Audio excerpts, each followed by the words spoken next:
Hey there, fellow timers. My name is Lyndon Smith, and I'm the founder and chief timing officer over at Race Pro Sports Timing. And today we're going to have a look at setting up one of our systems.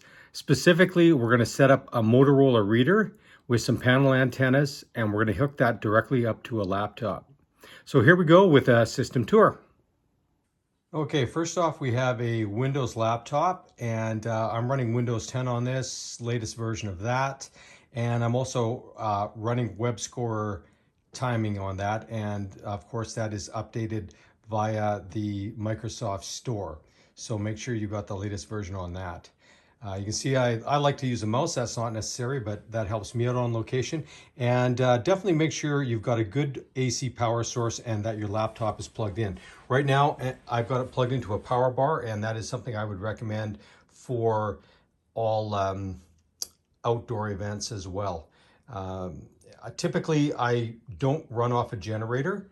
I run off of marine deep cell batteries going into a pure sine wave inverter. But whatever, make sure you get the best power source that's available on the site, and make sure you use a power bar just to avoid any issues that might strike with delicate electronic equipment and lightning.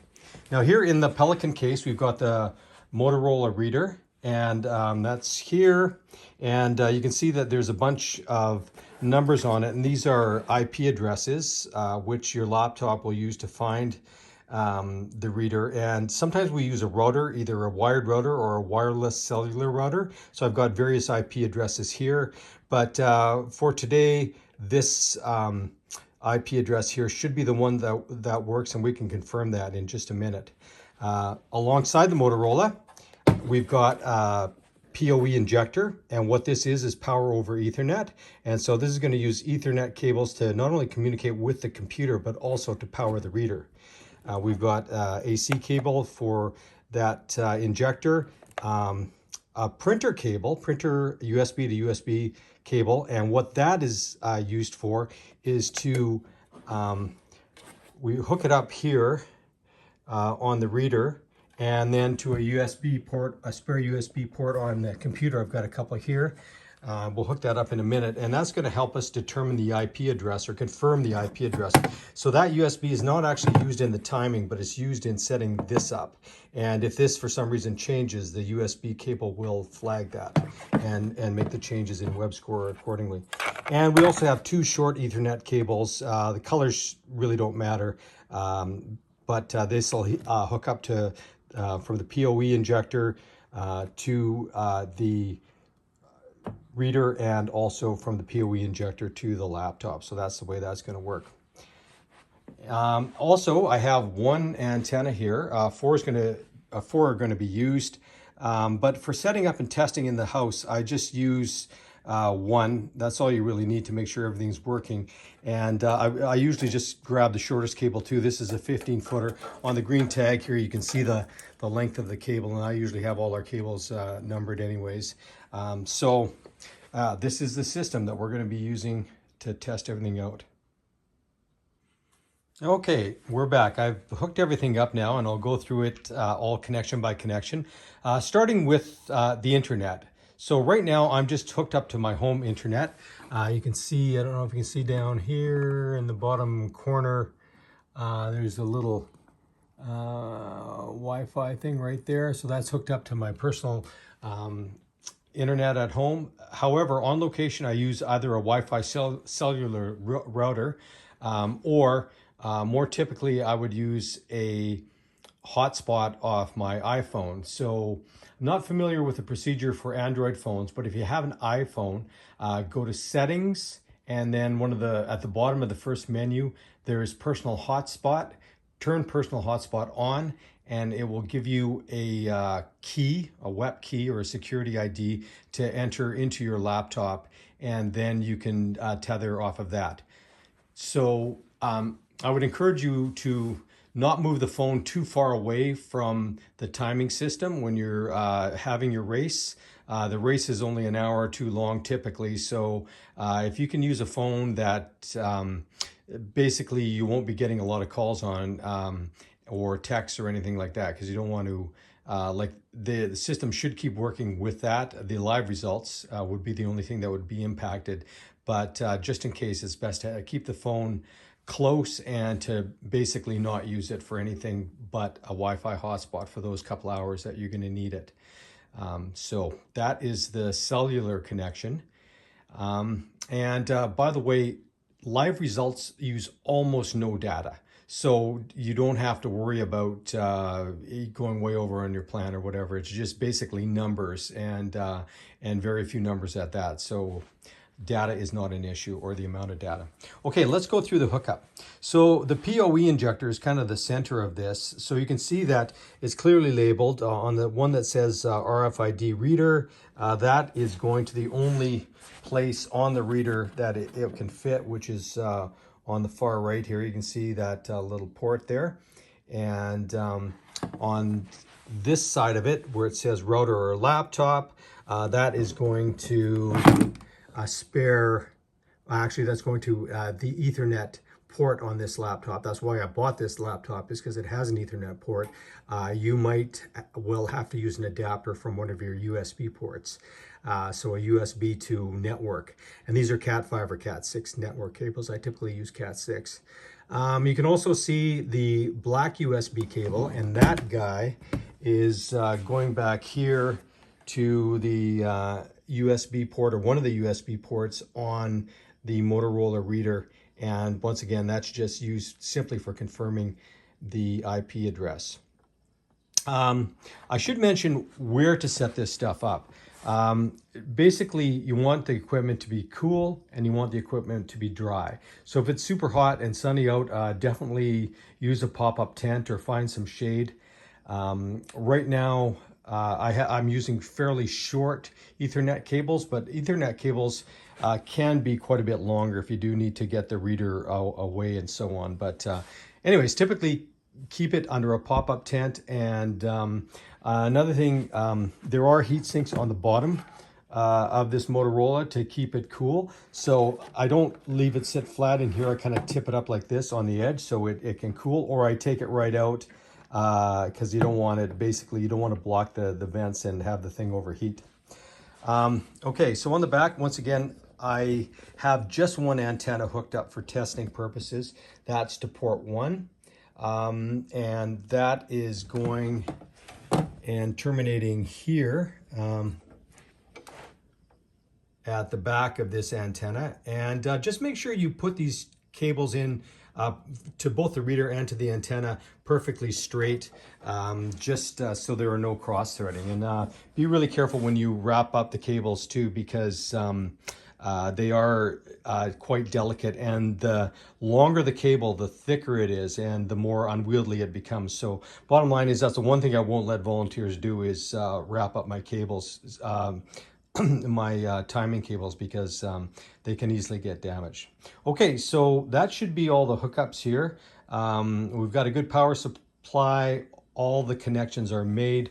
Let's make sure that the reader is talking to the timing software. So that's our next step, and we'll get to that in just a second.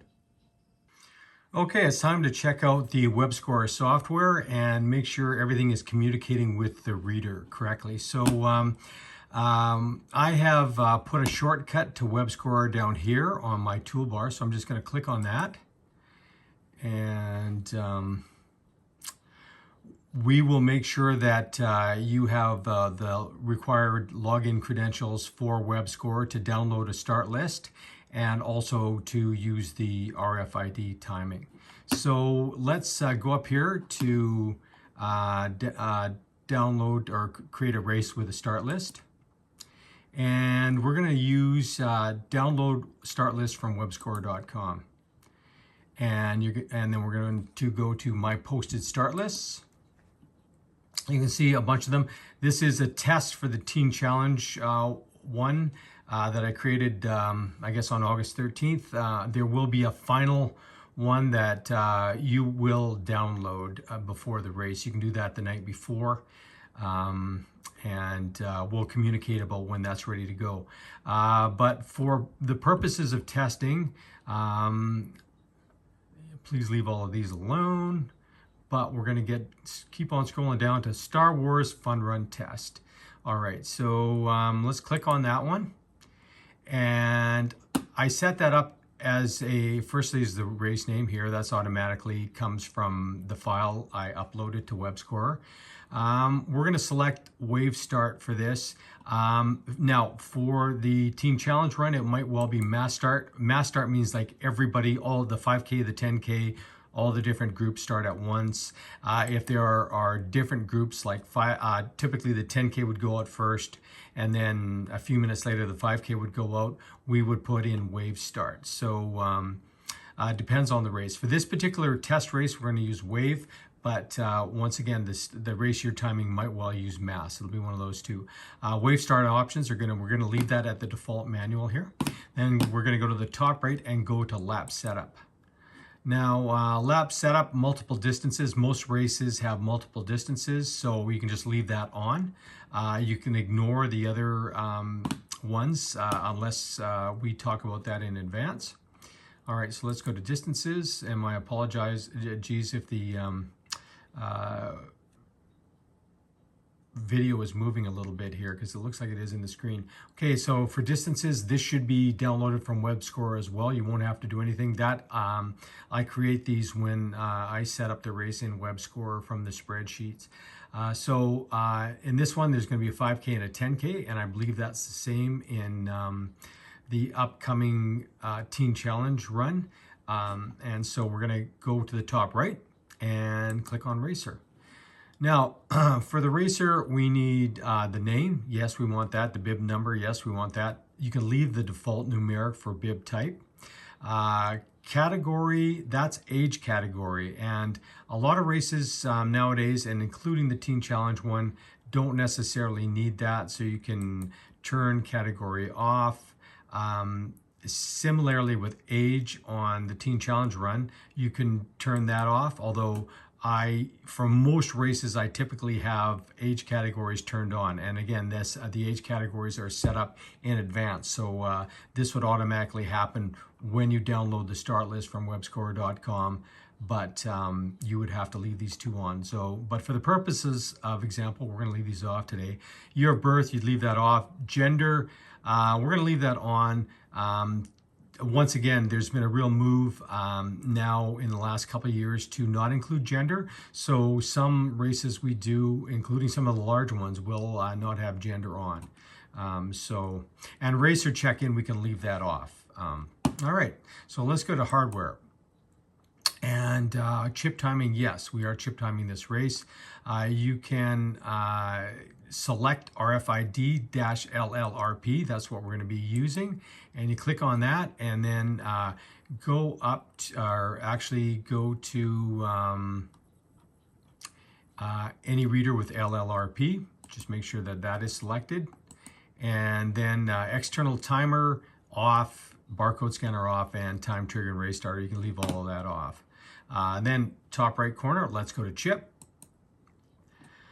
Okay, once again, this confirms the chip timing system we just set on the previous menu. In terms of the RFID reader, I'm going to select the Motorola. Now, I'm going to actually delete this one. I'm going to go minus here because you're going to be starting from scratch, and that would have been a reader hooked up to a cellular router. So we're going to add, this is the blank slate that you'll start with, and we're going to add a reader. So we're going to go like this.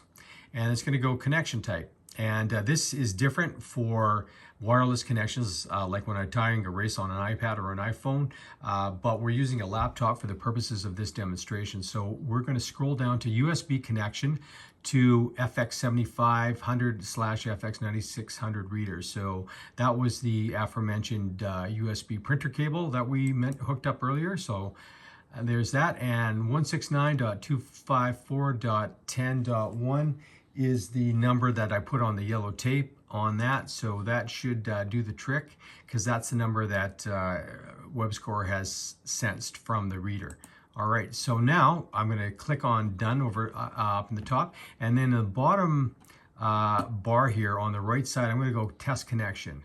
And this is super important before you do a race. And when you see that connected, you go, yes, because that is half the battle. You got that happening, you can time a race. So that's a key one, right? Okay, so we've got our IP address, we've got a reader. You can ignore scan for readers because we just did that via the USB cable. Chip ID equals bib. This is important. Leave that on. In other words, so the chips use 24-digit numbers. They can be letters. They can be numbers. I usually just use numbers. And what I do is I encode the bibs in advance so that the chips match the bibs. So if it's bib 2201, the chip will have 20 zeros, and then the last 4 digits are going to be 2201. So that's the way that works. Okay, so just leave this on decimal because once again, I only use, I re-encode all the bibs for most of our races with just numbers. So we're gonna leave that on decimal. Use partial chip ID, that's important. So this particular race, most races we do are under 10,000 runners. So in other words, 9999 could be the last runner. So I go, use partial chip ID, yes, and I only ask the reader to match the last 4 digits. So it's going to ignore the first 20 zeros or whatever else is on there, and it's only going to look at the last 4 digits to come up with, to match the chip to the person's name. And do not detect any chips after start for how many minutes. This is important because what happens with a chip start is the gun goes off, you hit start for the wave on the timing software, and then it basically gets everybody start. Everybody kind of gets a custom stopwatch. If with the custom start time and of course the chip finish. With mass starts, however, you're going to miss it. There are missed chips, even in the biggest races with multiple timing systems, because there's just so many people leaving off the top. So you kind of have to determine. You have to tell the system, hey, when is a read a finish read and when is a read a start read? And for the purposes of this demonstration, I'm gonna, so it's not painfully slow, I'm gonna actually make it 30 seconds. But for a 5K and 10K that they're starting at the same time, I would probably make it 5 minutes. Would be so just 0 hours, 5 minutes, and 0 seconds. That would be the figures to use. So make sure you use a 5-minute chip start. I don't want to sit here for 5 minutes while I'm demoing this, so I'm going to put it at 30 seconds. Chip start time, we're going to typically use turn that on. And the thing about chip starts, as I mentioned, if the system is going to miss a chip, it's going to be off the start because that's where all the people are crowded together and bodies are blocking the readers and so on. So what ends up happening if it doesn't detect a chip start within that 5-minute window that you've allocated to start, or however many minutes it is, then it's going to automatically start the person with gun time, which is fine because basically if somebody cares about that, about their time that much, they're going to be at the start anyways, and so gun time is going to be their start time, right? Best detect period, I leave that chip detection mode, I just leave that at the default best, and this I leave at the default 0.5. Audible beep for chips not race, I leave that on, that's the default. Basically, a bunch of things emit RFID signals. Sometimes people's keys will, somebody has a key fob in their pocket, so you'll hear a weird, from your laptop or whatever while you're timing a race. That's nothing to be concerned about. That means that there's somebody, the person has something else on them that's that's causing it to beep. The other thing is it could be a chip. Like I find this, especially with the old running room races, with those running room bibs, some people, there's 4 different colors of running room bibs, and people just, have the 4 colors in their car, and they'll try to bandit the race without paying. So they'll have an old chip, and they'll say, oh yeah, they're using green bibs today, so they'll pull out their green bib, and the chances are the numbers won't be in the number run for their race, and it'll beep when they go through, so you'll know it's a bandit. And that's an unfortunate reality of races. But anyways, antenna power, leave that at 100% always. Show chip detected pop-up, I just leave that off. Otherwise you're going to be every time somebody crosses the finish line, it's going to go and there's going to be a big thing on the screen saying that the chip was detected. So and once again, if you want, you can keep on testing that connection, and there it's still connected. All right, top right, let's go to options. I just leave these at the default. Results ordered by fastest time. Precision of 1/10 of a second is good. Overall by distance, yes, you want to rank all the 10Kers together and all the 5Kers, but with the other 5Kers. Overall by gender, typically you want that. I believe in the Teen Challenge run that's coming up, they don't want gender.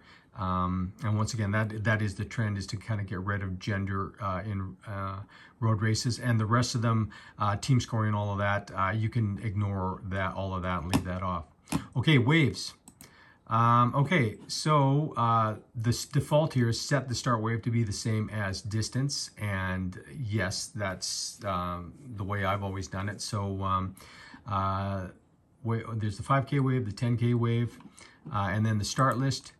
Okay, so here we have our Star Wars heroes, but these are going to be the bib number and the names of anybody in the race that that you've downloaded. So and if you want to see the details on them, so let's look at Darth Sith, for instance. You can actually, if you want to, you can change them from 10K to 5K right here. I'm going to cancel that. I'm going to leave him as a 10Ker. But then you would also make sure you manually change the wave to the 5K wave too. You kind of have to do both when you get to this stage. You can assign them a different bid number if you have to here. It's kind of a weird method. I'll show you. Like you've got the bibs are all here. So if you want to go up 100, you go here. If you want to go up 1,000 bibs, you go here. Or you do that 5 times if you need to get to the 6,000s or whatever. And then there are the corresponding bibs backwards of 1,000 and of 100. But in this instance, I'm going to leave him with the bib that he's got. This guy happens to be 100 years old because he's Darth Sith. He is a male, and he is from Naboo. Anyways, yeah, that is that. As a minimum, if you're adding racers on race day, you need their name, you need the distance, you need the wave, you need the bib number, you need the age, and typically you need the gender. So basically make sure you got these first 1, 2, 3, 4, 5, 6 things. And once again, maybe not gender, but you need the top 5 for sure if you want to add a person successfully to the race or edit their time. So you can see at the bottom, you can add a racer or delete a racer and so on. So I'm just going to click on done. And I'm back to here because I didn't really make any changes to Darth Sith. And then I'm going to go to the top right again, and I'm going to go to the start. So once again, you're waiting around, you set up, normally if this is your first race, I'd probably set it up 2 hours before, an hour and a half for sure. An hour before is kind of pressing it, and I can do that usually if I don't have any distractions, or even less. But even after all these races I've timed, I like to have 90 minutes for sure. So leave yourself lots of time. And oh yeah, once again, you can test your connection here. And we're still connected, so that's good. All right, so a couple more things. Race clock adjustment, you can ignore that. That is used, let's say the start's in one place and the timing is a block away or so. You can go there, you can start a stopwatch with the gun, and then you can run back to your timing system and put it, and let's say you get here at 2 minutes or at 1 minute and 50 seconds, you got 10 seconds. You can adjust your race clock to 2 minutes and have it sync with your stopwatch. So you get an accurate time. But 99.9% of the time you do not use this, so don't worry about it. Timing mode normal. We're just going to leave it at that for all intents and purposes for this race. Nothing fancy. Live results. This is important. We're going to put live results on. We do that for pretty much all our live results, and that way we don't have to post results. People can see their finish within 10 seconds or so crossing the finish line. If it doesn't appear, then they just need to refresh the browser on their phone. And the other thing is the live results will not go live until the gun goes off. So, you know, people will be coming up to me a minute before the race going, where's the live results? I'm, well, the race hasn't started yet, right? So anyways, since this is a test, I'm just going to go, we're going to keep the live results private. But when you're doing this, you actually want to turn that off, right? So you want post live results on, and you don't want them to be private, right? Sport running, we're just going to have sport running. Forget about the obstacle course, we'll just call it running. You don't want to send an email to the participants when they finish the race. I usually don't even collect email addresses, although sometimes I need to get that for the photographers that are sending people their information on where to find their pictures. Okay, so I'm going to turn keep results private on because once again, this is a test, but remember, we don't want you to do that. All right, so I'm going to go back here. Now, activate reader for chip start. This is important. So right now, if you waved a chip in front of your reader, you would get no signal. So I usually activate it, 10 minutes or so before the race. Another couple things that are important here.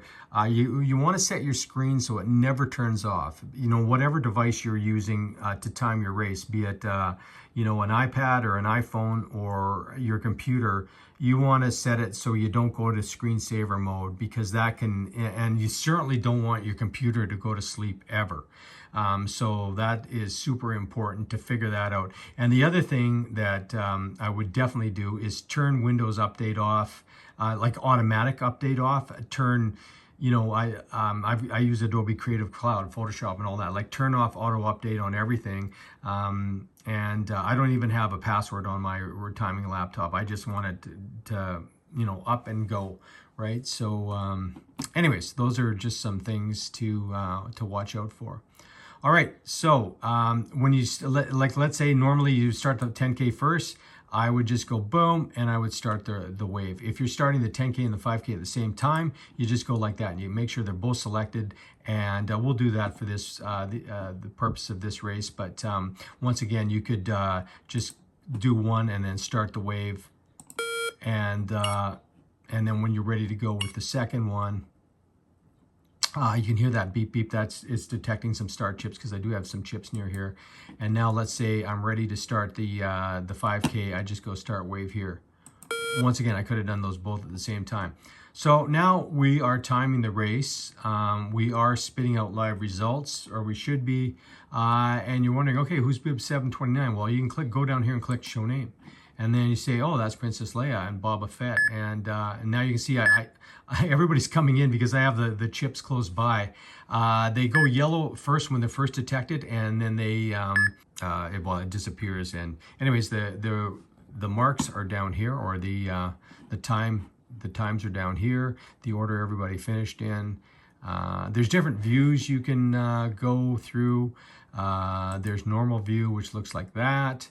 And by the way, if you tap on one of these, you're going to get a time. So avoid doing that. And that's designed to do races manually. Like if you've got a really small race, let's say 5 people, you don't even need chip timing. You can just go boom. Oh, Princess Leia she's done there. And again, it turns yellow for 5 seconds or whatever. And then it goes to the results, right? And so that's how that works. Then you can hide the name. I like to show the name. If it's a really big race, then you'll have several pages of results happening. Fast tap view is kind of cool because you can see the people that are coming in and the people that are still out there. I often go to show splits. That shows the latest person to go through there, or hide splits. So anyways, that is how that works. Let's pretend we've got more of our Star Wars friends finishing the race. So everybody's come through. I've got the bibs here, and it's picking them up. So I'm just going to put these over by the antenna, and you can tell those are all basically all done. The only ones that haven't finished are Darth Sith, and Chewbacca has not finished yet. So, and I think that's because Chewbacca is Javen's bib, and Princess Leia is Diana, and those bibs aren't here right now. So, so Chewbacca, we know, actually that's good because we're going to put him in as a DNS, right? And let's see if I have Darth Sith's bib. I don't think I do, which is why it's not going off here. Anyways, Darth Sith has left the building. So we have, they did not start. So that's actually good because I can show you something else. So, and you can also look at the results if you want here, but I usually don't go here. The race is still going on. I usually just go to my phone and refresh it. I go to racepros.ca/results. That's where I tell people to go. racepros.ca/results. So you're done the race. You want to go home. You want to tear things down. See at the bottom left, there's a stop sign here.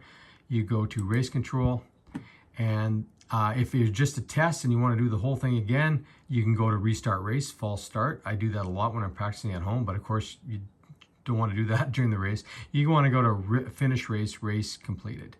And you go like that, boom. It's going to go, wait a minute, there are still racers out on the course. What about Chewbacca and Darth Sith?